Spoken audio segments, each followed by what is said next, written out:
Good morning, my piggy bank. Good morning, good morning. Ito na po ang kanilang 2 weeks. 2 weeks na po sila dito sa amin. Ayan. Grabe na nalakas nilang kumain. Talaga. Ayan. Mga super big na po yan. Yung aking mga anak. Yan. Grabe na mga kabakyard. Kain lang talaga sila ng kain. Ayan. Ngayon is natutunan ko na kung paano ulit sila pakainin. So, ayun.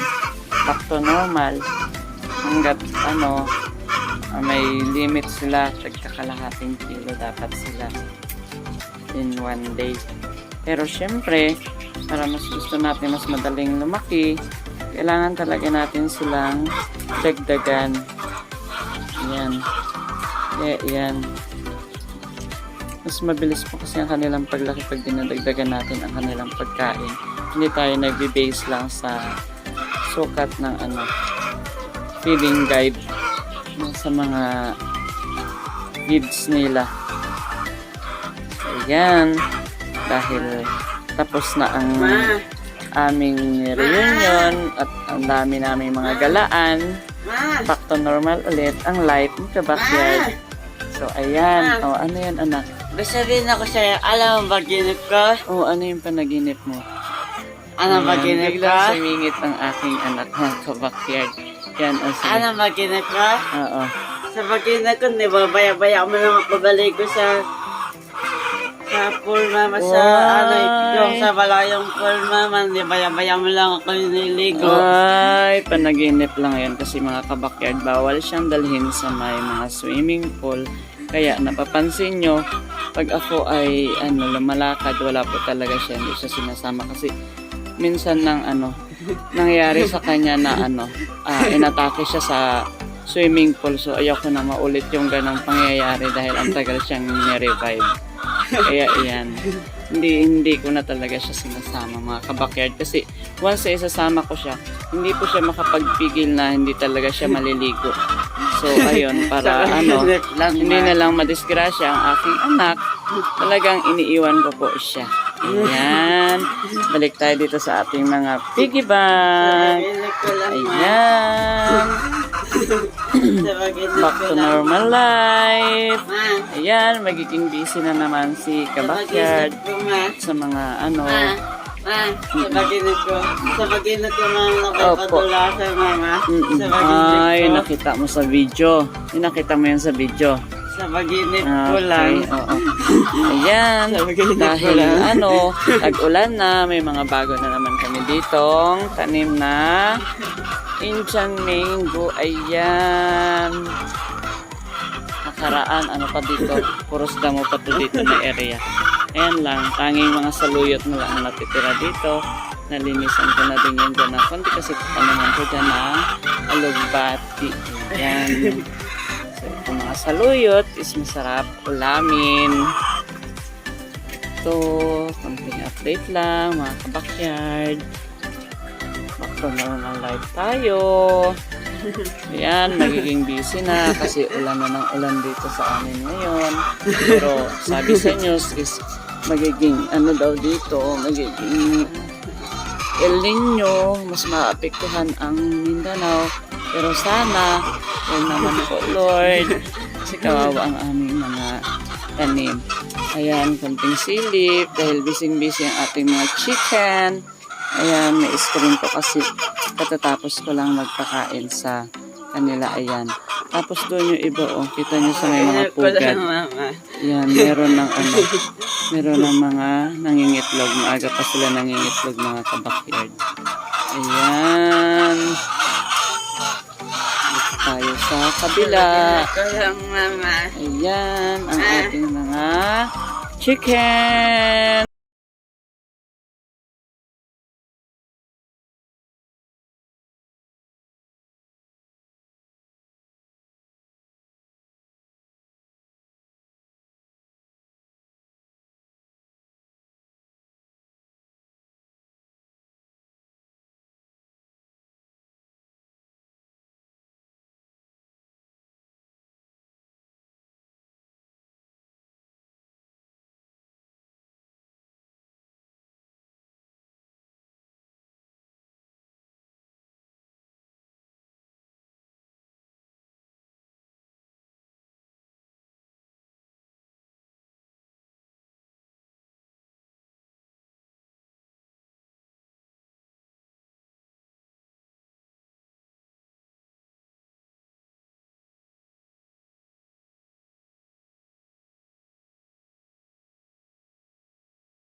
ang backyard ni Edith. Bye-bye!